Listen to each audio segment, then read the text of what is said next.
Olá, eu me chamo Eduarda Coelho Bringel, sou ligante da LACOF, a Liga de Cirurgia Oral Maxilofacial lá da UNDB. Vim falar um pouquinho hoje com vocês sobre intubação submetoniana, né, uma das alternativas aí às intubações mais tradicionais, em especial quando se fala de manejo de vias aéreas em caso de fraturas de face. Pra gente começar, né, a gente sabe que as fraturas complexas de face podem ocorrer por diversos fatores, né, em especial quando a gente fala de acidentes automobilísticos, acidentes de trabalho, quando envolve, por exemplo, projeto de arma de fogo, né, e a gente tem que os ossos mais afetados aí são esses mais à linha da frente da nossa face, como a maxila, a mandíbula, o complexo zigomático, o complexo noe como um todo, que envolve o naso, o optimoidal, o osso nasal, né, que tem uma espessura aí um pouco desfavorável, bem fininho.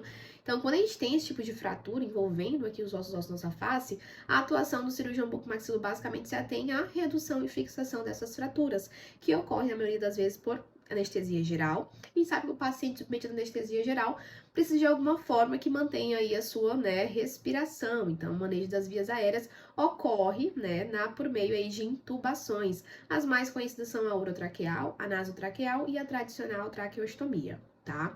A orotraqueal é de fato a primeira via de escolha, né, a passagem de tubo pela própria cavidade oral. Só que a gente tem que a indicação é um pouco limitada, porque até é intuitivo a gente pensar que fraturas que envolvem esse terço mais inferior da face não seria tão aplicado assim a gente ter o tubo passando por essa região, né? E aí a gente também tem a nasotraqueal, que seria uma segunda opção, só que também, né, em fraturas que envolvam mais o terço médio da face, o tubo ali poderia constituir, né, um empecilho para o manejo cirúrgico dessa região. E a gente tem a traqueostomia, que parece perfeita nesses casos, onde envolva terços médios e inferiores da face, né? Só que ela não é tão perfeita assim, porque a gente vai ver algumas contraindicações dela, né? E também as complicações muito associadas. Então, ela é tradicionalmente a escolhida, né? Só que nem em todos os casos ela parece ser tão aplicada assim. E aí a gente tem, inclusive, né, que autores trazem claramente que a traqueostomia, embora muito realizada, né, ela não é um procedimento de eleição e pode ser considerado até mesmo excessivo. Por que excessivo? Em casos que a gente necessite, por exemplo, uma cirurgia em um único tempo cirúrgico, né, onde, por exemplo, alguma resolução que a gente faça em uma única sessão, não é tão útil assim a traqueostomia, porque ela é de fato mais invasiva, né? A gente tem esse contato direto com a traqueia, os riscos são mais associados, até porque o contato com o sistema respiratório como um todo, ele tá mais direto ali, então tem mais risco, é bastante invasivo. Então, quando a gente fala de cirurgias que envolvam aí no transoperatório apenas a intubação, né, não é tão indicada a traqueostomia, necessitando assim de outras intubações mais alternativas, tá? E aí, como eu falei, a gente tem uma alta incidência de complicações também associada à traqueostomia, em especial hemorragia, fístulas, enfisemas, maior risco de infecções pelo contato e a localização também, né? A gente tem problemas com a própria extubação, na remoção do tubo, a gente pode ter também complicações associadas, mas a estética da cicatriz que fica muito visível e até morte em casos mais graves, né? O risco de morbidade também é maior aqui na traqueostomia. E o objetivo do nosso trabalho basicamente é trazer a intubação submetoniana como uma alternativa viável à traqueostomia e também em casos que a nasotraqueal e a orotraqueal não são indicadas, tá? Mostrando, portanto, a intubação submetoniana como eficaz, como segura, né, e viável aí para esses casos de ter lesões aí, fraturas, né, complexas na nossa face.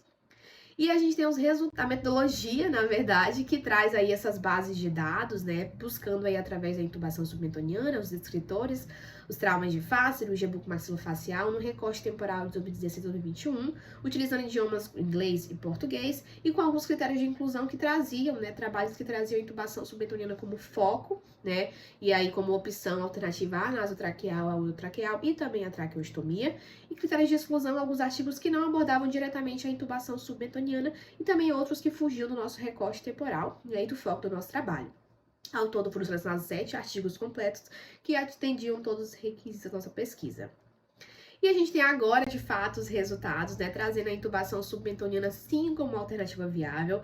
Ela, que é uma derivação da intubação orotraqueal, a gente vai ver no procedimento cirúrgico, né, que ela começa com a intubação orotraqueal.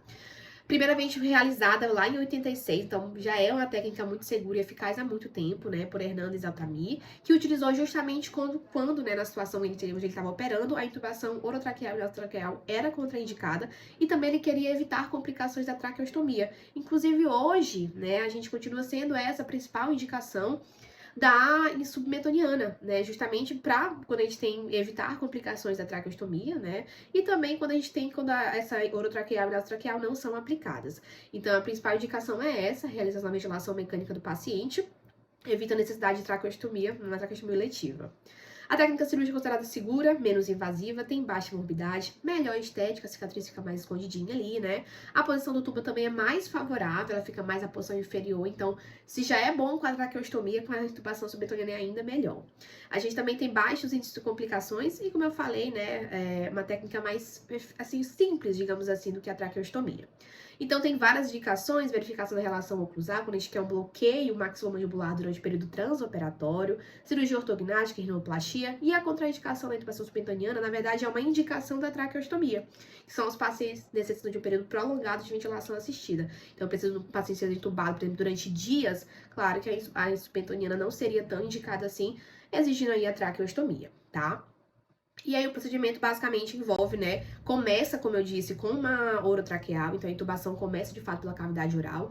Depois a gente tem uma incisão horizontal aqui realizada, e aí com essa incisão eu insiro a minha pinça Kelly, uma pinça de ponta romba, faço a divulsão desses meus tecidos, e eu capito aqui a parte do tubo e trago pela incisão submentoniana. Então fica nessa parte aqui na imagem 4, a gente consegue visualizar bem o tubo saindo pela incisão submentoniana. E aí, né, depois eu faço a sutura desse orifício, que fica, como eu disse, bem melhor esteticamente do que a intubação lá, a traqueostomia, né?